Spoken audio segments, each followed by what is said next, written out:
Sprengstofffabrik Hessisch-Lichtenau wurde 1933 im Auftrag und auf Rechnung der deutschen Wehrmacht errichtet, um im Kriegsfall den massiven Munitionsbedarf der Wehrmacht decken zu können. Sie umfasste eine mit Stacheldraht umzäunte Gesamtfläche von 233 Hektar und 399 Werksgebäuden. Es existierte ein umfangreiches befestigtes Straßen- und Wegenetz sowie eine Anschlussbahn, welche als Ringbahn das im Wald getarnte Werksgelände erschloss. Die Werksanlage wurde nach Standardplänen als Stahlbetonbauten oder in Stahlbeton-Rahmenbauweise errichtet und waren teilweise mit bis zur Dachfirste reichenden Erdwällen umgeben. Die Verbindungsgänge zwischen den einzelnen Gebäuden erhielten ebenfalls Erdabdeckungen und die Flachdächer wurden bepflanzt. Für die Stromversorgung wurden 3 Braunkohlekraftwerke errichtet, die aus einem Hochbunker versorgt wurden. Der erzeugte Strom wurde über 20 Transformatorenstationen umgewandelt und verteilt. Zusätzlich waren Notstromaggregate für alle Hauptgebäude des Werkes vorhanden. Um den für die Sprengstoffproduktion notwendigen hohen Wasserbedarf sicherzustellen, wurden 5 Tiefbrunnen im Tal gebohrt, ein Kühlteich und 2 Hochbehälter angelegt, sowie 2 Pumpenstationen errichtet. Den Kern des Werkes stellte die Produktionsgruppen für die Sprengstoffe TNT und TNP dar. Das im Werk produzierte TNT wurde zum Teil noch vor Ort in angelieferte Fliegerbomben, Granathülsen und Landminen verfüllt. Die Belegschaftsstärke der Sprengstofffabrik umfasste 4.442 Personen, 47% Deutsche und 53% Ausländer, die fast ausschließlich gegen ihren Willen im Werk arbeiten mussten. Zu den ständigen Misshandlungen, den schlechten Lebensbedingungen in den Lagern kam noch die gefährliche und gesundheitsschädliche Arbeit in der Fabrik. Durch den täglichen Umgang mit den in der Sprengstoffherstellung und Verarbeitung verwendeten giftigen Stoffen entstanden nicht nur Verfärbungen an Haut und Haaren, sondern es kam wiederholt zu Todesfällen durch Schädigungen von Leber und Lunge. Durch die Brisanz der Sprengstoffe bestand jederzeit die Gefahr, bei einer Explosion getötet zu werden. Dokumentiert sind 6 größere Explosionsunglücke auf dem Gelände der Fabrik, bei denen es zu Todesfällen kam.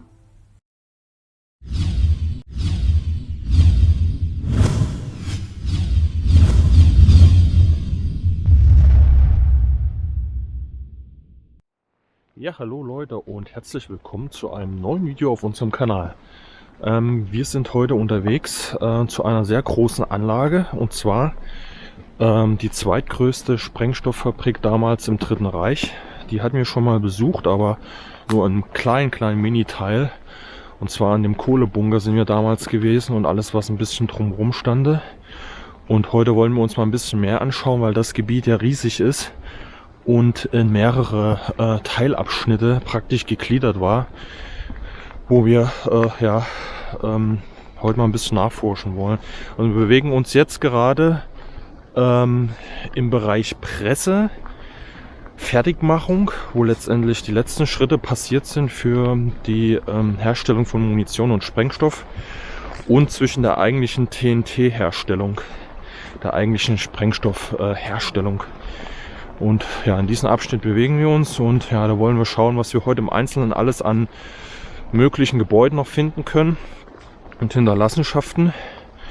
Und ja, mit dabei sind, die sind schon ein bisschen weiter vorn. Hier hinten ist, glaube ich, Jörg noch. Team Obexner ist mit am Start. Und der Andy von den Sporensuchern ist auch mit dabei. Er hat es heute ein bisschen federführend in der ganzen Geschichte. Er hatte sich schon sehr intensiv mit der Materie auseinandergesetzt, und das ist auch wichtig, weil bei diesem riesigen Gebiet muss man schon ganz genau wissen, wo man jetzt was anläuft, damit man letztendlich auch was entdecken kann. Ja, viel Gelaber. Ich würde sagen, wir fangen direkt an. Bis gleich. Hier wird es jetzt mal ganz interessant. Wir haben jetzt hier im Verlauf von dem Weg aus hierdurch schon ein Teil der Transportschienen. Und das sind,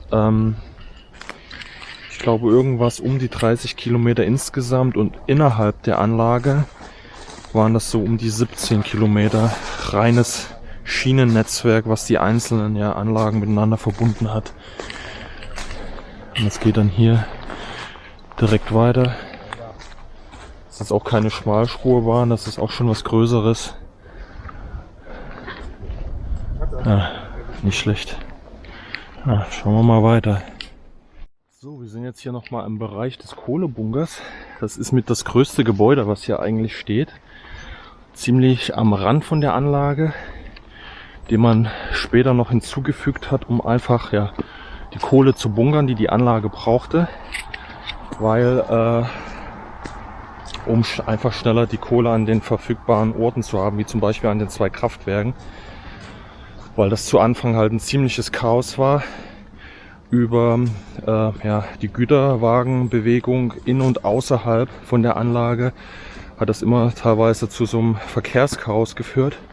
Und deshalb ist man dann hingegangen und hat auch diesen Kohlebunker errichtet, um das einfach schneller zu verteilen. Da gab es, glaube ich, auch noch wie so eine Art Seilbahn.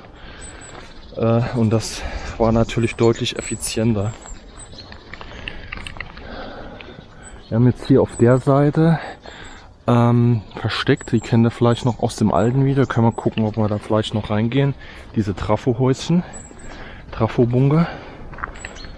Und dann geht es hier zum Beispiel rein und hier geht es hier zum Kohlebunker und die können wir uns auch gleich nochmal angucken.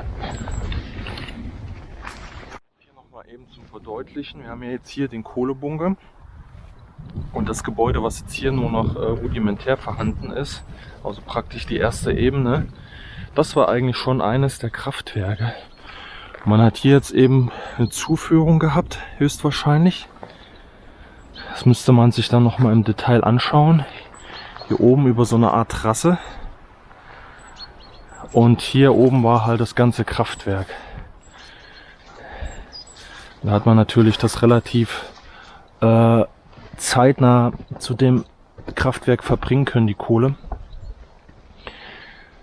Und das habt ihr ja in dem letzten Video auch schon gesehen, wo wir hier unten drin waren. Das kann man gerne noch mal verlinken.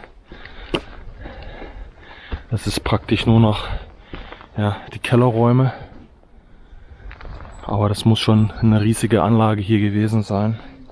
Vielleicht gibt es auch noch das eine oder andere Originalfoto, was man sich da noch mal angucken kann. Ist da noch offen? So, dann gehen wir mal hier zum Bereich des Kohlebunkers und schauen uns das noch mal an, weil das Gebäude ist halt wirklich gewaltig, wenn man hier die einzelnen Trichter sieht, wo die Kohle praktisch herausgeführt wurde. Schon Wahnsinn. So, jetzt muss ich eben ein bisschen aufpassen. Hier ist alles nass, dass ich jetzt nicht stürze. Könnt ihr euch noch daran erinnern? Hier sind wir mit der Drohne durchgesaust.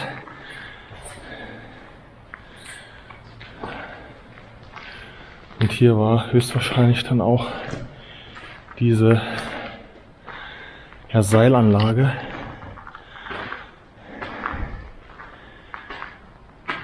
Justiert gewesen, das kann man leider nicht mehr sehen. Es ist alles abgeflext. Aber die Kohle muss ja hier reingekommen sein.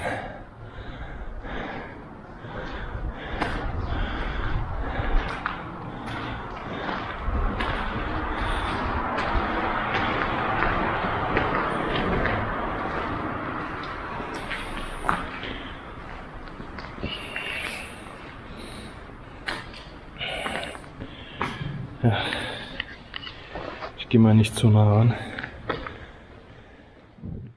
So, und hier seht ihr das Ganze nochmal von unten. Das ist schon echt extrem beeindruckend. Da hinten ist Andy, dann seht ihr auch wieder direkt den Vergleich, das Größenverhältnis. Ja, und hier lief höchstwahrscheinlich dann die Eisenbahnanlage durch, wo die Waggons hier die Kohle dann entgegengenommen haben, um die dann noch entsprechend zu verteilen. So, wir haben jetzt hier oben noch diverse kleine Schächte, die hier in das Areal reingehen. Der ist schon zu, der ist noch offen. Können wir uns eben nochmal angucken, ob man da irgendwie... Ach ne, der geht da hinten durch, das sehe ich schon. Da, der geht hinten durch. Das ist einfach nur ein Schacht, da lagen vielleicht irgendwelche Leitungen oder so, das kann ich mir vorstellen.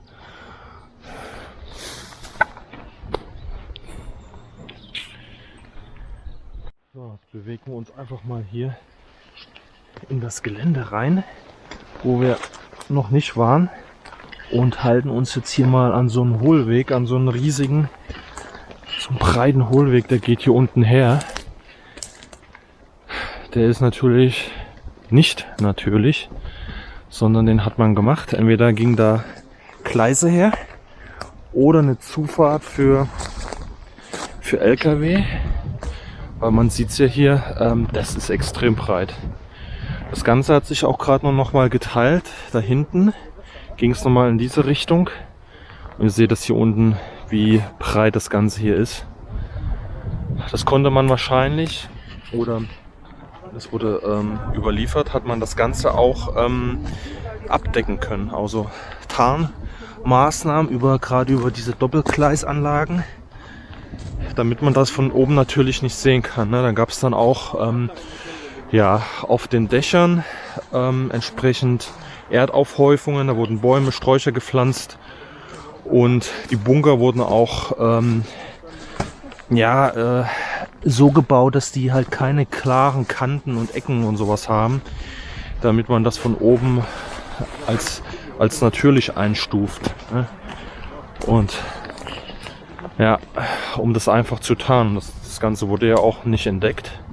Man hat das selber immer mal wieder überflogen, um halt die Tarnung zu kontrollieren. Auch hat es ja diverse Explosionen gegeben in der Anlage. Ne, klar, durch irgendwelche Geschichten, durch Spaltmaßnahmen und alles, was man halt da vorgenommen hat. Und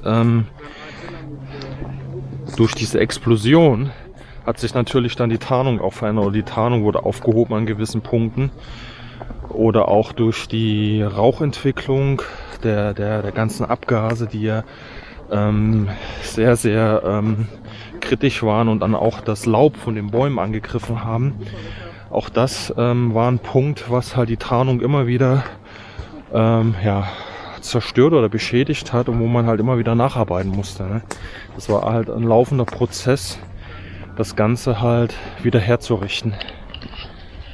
Ja, hier sieht man jetzt nochmal, also hier hat man auch wahrscheinlich diverse Messpunkte. Das ist uns schon ein paar Mal aufgefallen. Tja, da muss man jetzt gucken, wo uns das Ganze hinführt. Ja, also wir haben jetzt hier nochmal wieder einen Anschluss an ein Gleis gesehen. Da hinten seht ihr das. Schimmert das durch. Ich muss eben erstmal kurz hier durch. So. Genau. Und dann haben wir hier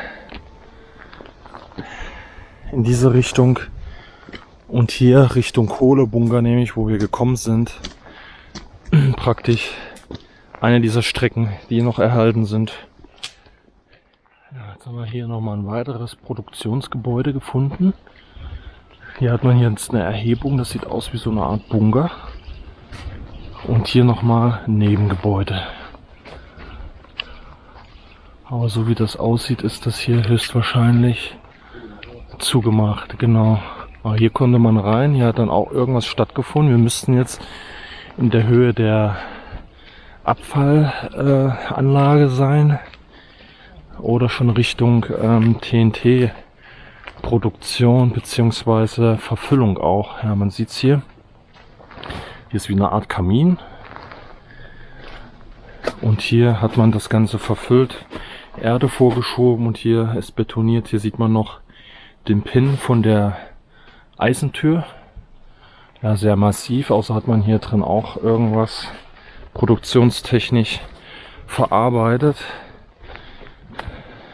damit das Ganze hier nicht einen um die Ohren fliegt. Und die Gebäude, die sind auch so angeordnet, und die einzelnen kleinen Produktionsstellen beziehungsweise Verwertungsstellen, dass die mindestens einen Abstand von 50 Meter zueinander haben, damit, wenn was explodiert, die Nebengebäude nicht so extrem in Mitleidenschaft geraten und dadurch halt die fortlaufende Produktion gestört wird. Ja, und hier ist wieder so ein Gebäude, Die einzelnen kleinen Gebäude auf der Anlage, was jetzt da gemacht wurde, kann man nicht wirklich sagen. Nur die größeren Abschnitte. Ja, also so gesehen sind wir eigentlich noch außerhalb der regulären Produktionsflächen. Wir befinden uns jetzt gerade westlich davon. Aber dieses Gebäude lässt auch irgendwie drauf schließen, dass hier irgendwas in der Richtung gemacht wurde. Hier gab es auch noch einen Aufbau. Hier sind ja jeweils die Pins weggeflext. Deshalb kann ich nicht sagen, wie das in Summe ausgesehen hat. Aber diese Kammern ist schon verdächtig. Da hat man jeweils einen Ausfluss da gegenüber. Also wurde hier was reingeleitet. Ob das jetzt nur Wasser ist oder auch schon irgendwelche Chemikalien. Schwierig.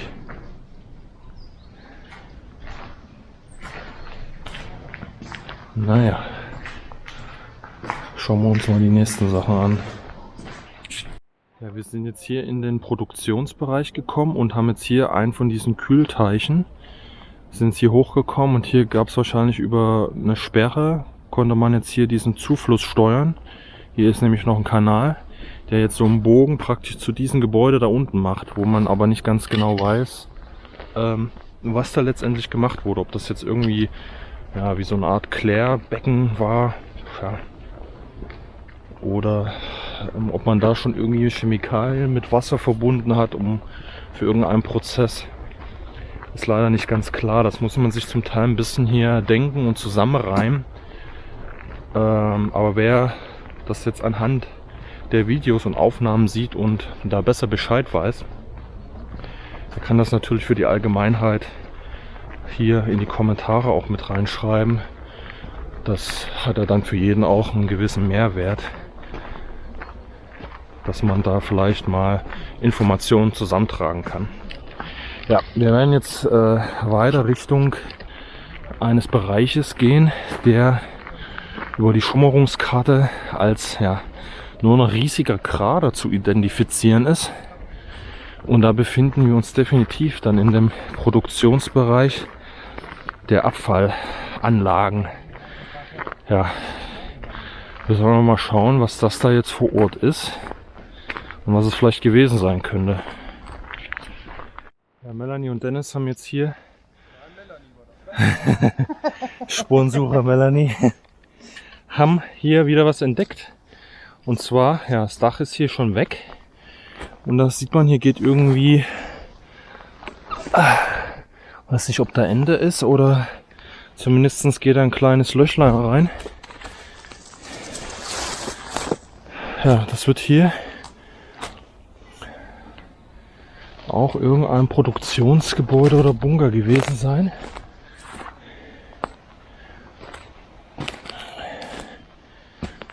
Ja, ungefähr 10 Meter in der Länge. Siehst du da einen Eingang von der Seite irgendwie?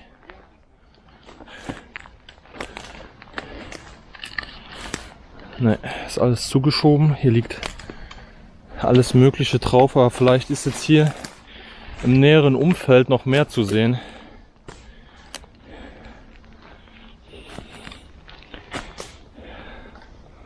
Ja, leider kann man sich jetzt nicht abseilen, um zu gucken, ob hier was in dem Loch ist, aber ich versuche mal rein zu leuchten.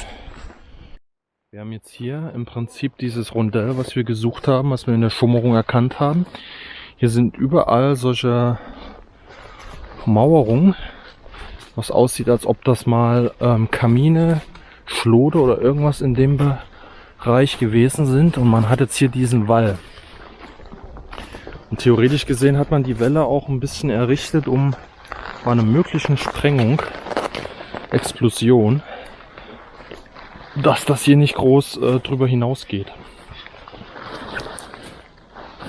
Ja, und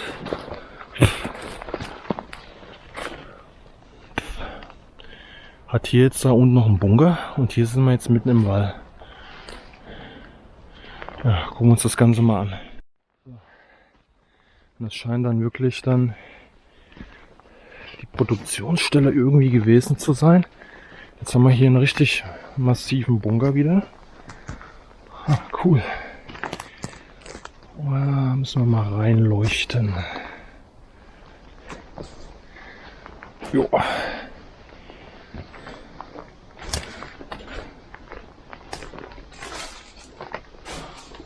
Aha. Er ist auch schon ordentlich gesprengt. Scheint es aber mehrere Kammern irgendwie zu geben. Oh. Teilweise verfüllt. Und hier gibt es auch noch eine Kammer.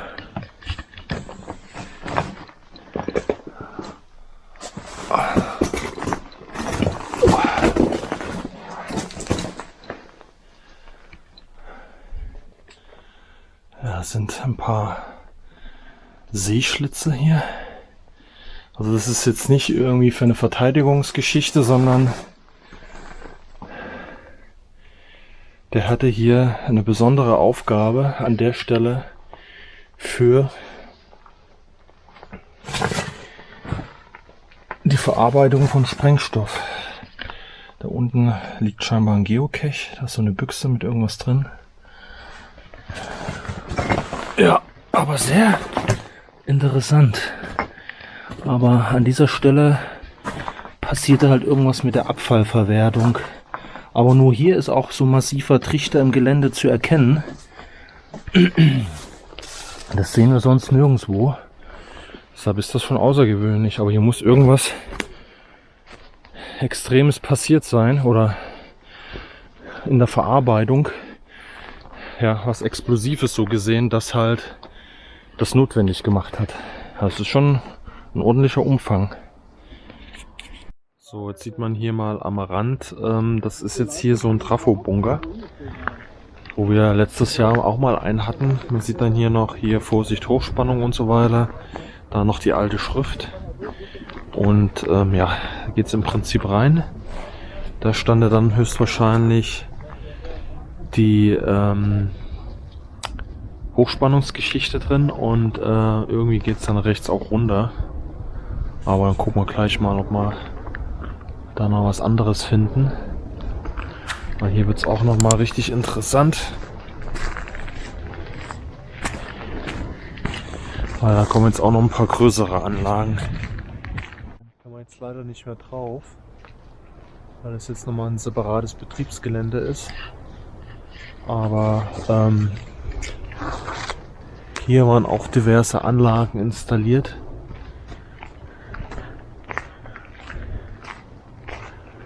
Wo ja, irgendwas gemacht wurde. Oben sieht man sogar noch ein bisschen was von der Abtarnung. Und da werden höchstwahrscheinlich Silos oder sowas drin gestanden haben, so wie das hier aussieht, wenn man sich jetzt hier diesen Verlauf anschaut. Weil wir sind in der Sprengmittelherstellungszone. Ja, hier, das ist im Prinzip schon abgesperrter Bereich von dem Themenpark. Hier war im Prinzip diese Säureaufbereitung.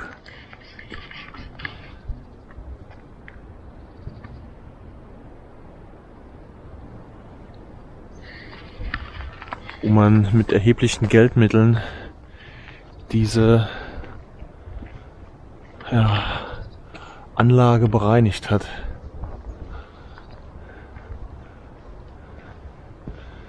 Also über 2000 Kilo kristallinen Sprengstoff rausgeholt. So, jetzt sind wir praktisch weit in diesen Sprengmittelbereich gegangen. Hier sieht man jetzt auch schon eins von diesen Gebäuden. Hier sieht man noch diese typische Zackenform von den Dächern, damit das von der Luftüberwachung aus nicht erkannt werden kann, wenn da irgendwie ein Aufklärer oder so vorüberfliegt. Und dann hat man hier, man sieht es hier, man kann hier ein bisschen reinfassen. Das haben die im Prinzip wie so eine Art Hochbeet gemacht. Dann wurde hier Erde draufgelegt und dann wurden hier wirklich richtige kleine Sträucher und Bäume angepflanzt, damit das von oben getarnt ist. So, das wurde hier mal gesprengt. Das ist schon wieder irgendwas Neues gebautes hier, aber wird auch nicht mehr genutzt. Und ja, man sieht auch hier an den ganzen Erdwellen, das sind alles so Bereiche, wo separate Gebäude halt standen. Hier unten tut sich jetzt auch wieder so ein Bunker auf.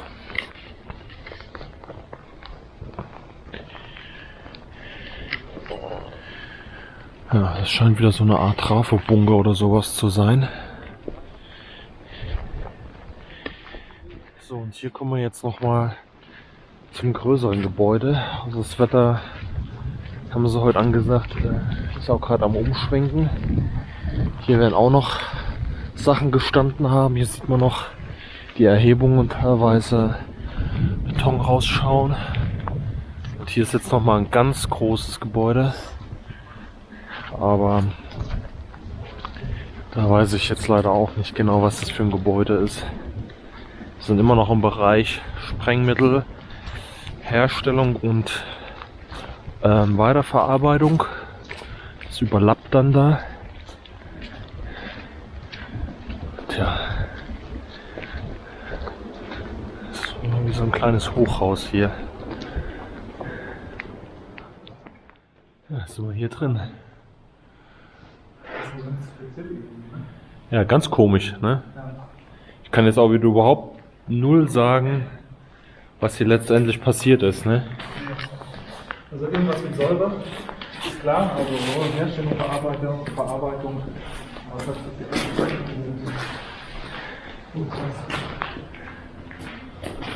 Ja, hier wurden ja irgendwelche Leitungen durchgeführt, nach hier unten. Vielleicht waren hier unten auch irgendwelche Tanks. Kann auch sein. Oder hier zwischen dem Geschoss waren irgendwelche Tanks installiert. Ja.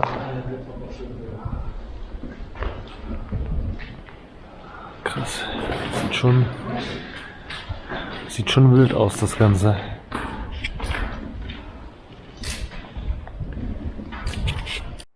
So, gehen wir erstmal nach oben. Hier muss man wieder ein bisschen aufpassen. Hier ist kein Geländer mehr.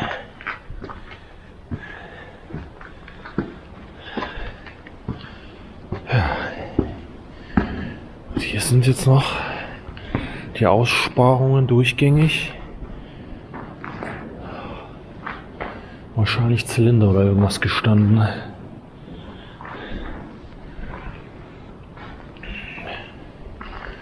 Das ist schon komisch, ne? Auch diese, es sind halt nicht direkt Fliesen, es sind auch Steine, aber halt dann entsprechend leicht zu reinigen, ne? Ja, die haben bis unten hin irgendwie hier was durchgeführt. Das ist alles ausgebaut. Man hat hier nur noch das reine Mauerwerk.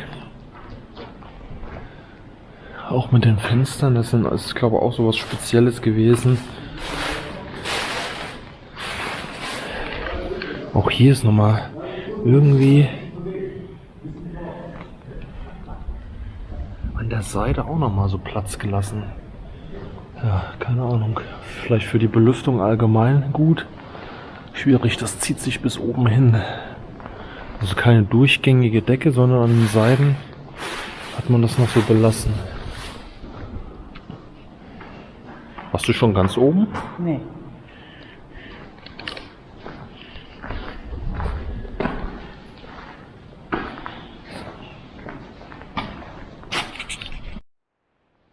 Ja, hier sind wir jetzt im Prinzip ganz oben jetzt von dem Gebäude.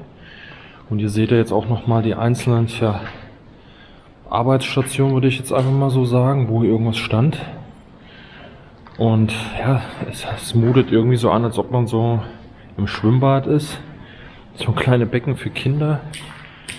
Aber hier werden irgendwelche Arbeitsprozesse stattgefunden haben, aber was? Schwierig, auch dieser große Tisch hier an der Seite irgendwie. Hier hat man irgendwie einen Abfluss, eine Abflussrinne. Und da in der Mitte nochmal so Sockel. Keine Ahnung. Und auch hier oben überall die Sinterröhrchen und Stalaktiten schon. Also wirklich mal ganz besonders, aber leider kann ich nicht sagen, was hier genau für Arbeitsprozesse stattgefunden haben.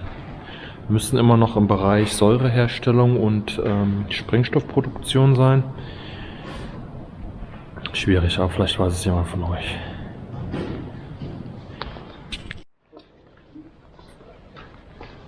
Ja. Also von innen sieht das Gebäude wirklich sehr interessant aus, auch wenn man hier so in die untersten Stockwerke dann durchgucken kann. Mit den ganzen Arbeitsbereichen und diesen besonderen Stein, den man hier verwendet hat. Vielleicht ist der auch nicht so anfällig für Chemikalien oder sowas gewesen, für Säuren. Weiß man nicht.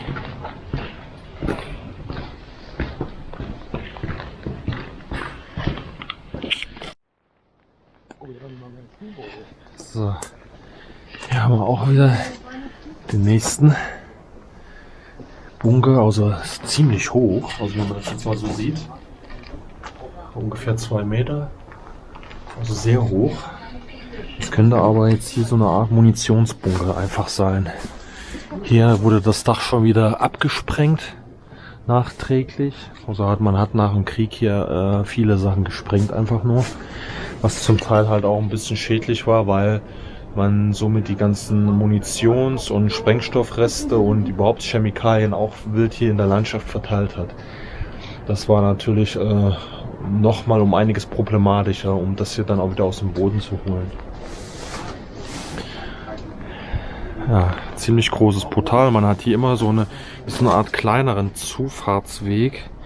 Vielleicht hat man hier auch mit so einer Art, Loren oder überhaupt mit irgendwelchen Wagen auch diese Sachen hier hinein transportiert. Die Größe von dem Bunker, also das geht bis hier rüber. Das werden schon große Munitionsbunker einfach gewesen sein, wo man vermutlich die fertige Munition einfach deponiert hat. Und das zumindest auf anderen Geländen, Muna-technisch, habe ich das auch alles schon so gesehen in der Form. Und die sahen eigentlich auch alle so aus. Hier hat man zum Beispiel noch wieder einen Zugang zur Kanalisation. Auch schon alles zu. Und hier drüben, ist wie so eine Art kleine Splitterschutzzelle, könnte das sein, wo Dennis jetzt davor steht. Könnte durchaus sein. Tja, Splitterschutzzelle würde ich fast sagen. Oder eine Toilette. Eins von beiden. Ja. Oder beides. Weil irgendwie geht es hier auch rein, ne? Könnte eine Toilette sein. Man weiß es nicht. Auf jeden Fall ist hier auch nochmal ein riesiger Bunker. Oder zumindest so ein Produktionshaus. Könnte das auch gewesen sein, weil man hier wieder dieses eckige, kantige Dach hier sieht. Ja, das ist irgendwie so ein Mischmasch. Diese Gebäude und Bunker. Ob das jetzt wirklich als Bunker dann auch betitelt wurde, weiß ich nicht. Auf jeden Fall ist das ganze Teil hier auch schon zusammengefallen. Beziehungsweise wurde auch ordentlich gesprengt. Ja, hier oben sieht man das im Prinzip auch alles, ne? Da mal so einen Größenvergleich hier, wie weit das Ganze hier geht. Ja, einmal quer durch. Überall die Ladungen angesetzt und dann gab es hier einen großen Knall. Und dann haben sie hier diese Anlage zum Einsturz gebracht. Da ist hier noch irgendwie so ein Metallsockel. Metallverstrebung. Da. Aber das war schon ein großes Ding, wenn ich das hier mal so sehe. Also der war jetzt locker 15, 20 Meter fast. Sieht man, ich kann mal noch ein bisschen reingucken. Muss ich mir hier mal kurz meine Taschenlampe zücken.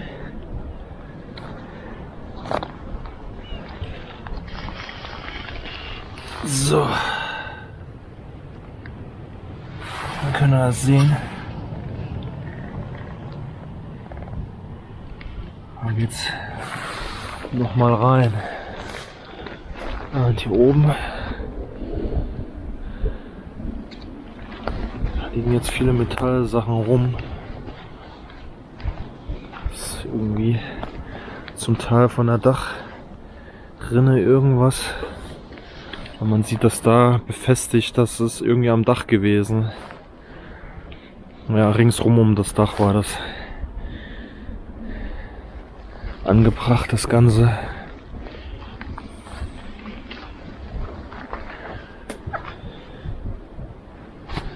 Jetzt muss ich erstmal hier durch. Ja, hier sieht man auch nochmal den Querschnitt hier. So einmal reingeklappt. Naja, in Summe haben wir schon echt einiges gesehen, aber das ist so weitläufig, das ganze Areal.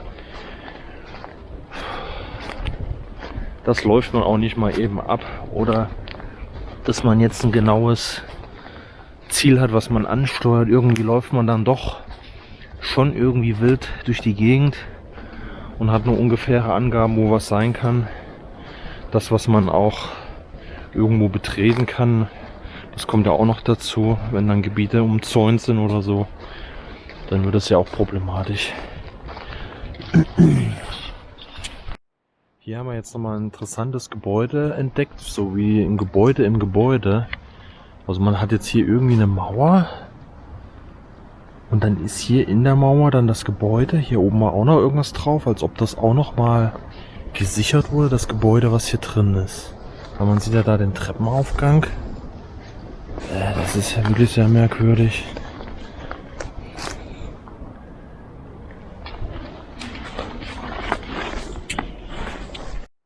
Ja, tatsächlich konnte man jetzt hier irgendwie Treppen runtergehen. Sieht man kaum noch, wo ich jetzt drüber laufe. Und hier hat man ein Gleis.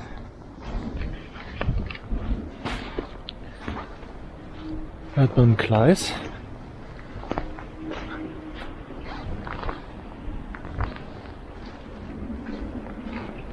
Und es hat auch hier, das ist wie so eine Art ja, Bahnhof.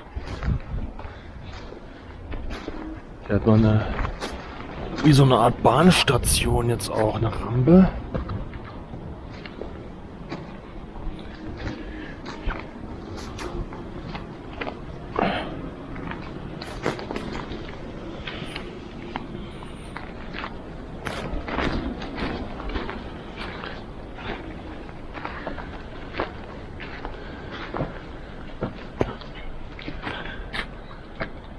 Das ist wie so ein Bahnhof, ne? Das ist eine Verladestation, eine Verladerampe. Gebäude ist offen. Aha. Da musst du aber von hinten. Da in den Durchgang rein, in diese Gasse, ne? Das ist wie so eine Verladerampe hier. Ja, das ist so eine Verladerampe. Krass. Also wir haben jetzt hier noch so eine Verladerampe entdeckt. Und die wird im Hintergrund, der Wind wird immer stärker.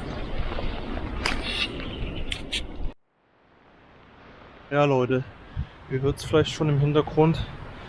Der Wind nimmt immer mehr zu und ja, dann brechen wir für heute ab. Also das Gelände kann man sowieso nicht an einem Tag ablaufen. Das sind mehrere Tage, um alles mal irgendwie gesehen zu haben. Und ja, wir haben noch viele einzelne Bunker und Häuser und so weiter gesehen und konnten ein bisschen nachvollziehen, wie das alles so funktioniert hat. Aber ja, wie gesagt, wenn wir noch was finden dazu und Informationen, packen wir das wieder rein. Und wenn ihr auch Informationen dazu habt, dann auf jeden Fall her damit. Bringt jedem ja was. Und ja, es wird nicht der letzte Besuch gewesen sein. Wir werden bestimmt nochmal hierher kommen und den Rest entsprechend dokumentieren, soweit das möglich ist. Also, dann würde ich sagen, haut rein, bis zum nächsten Mal. Tschüss.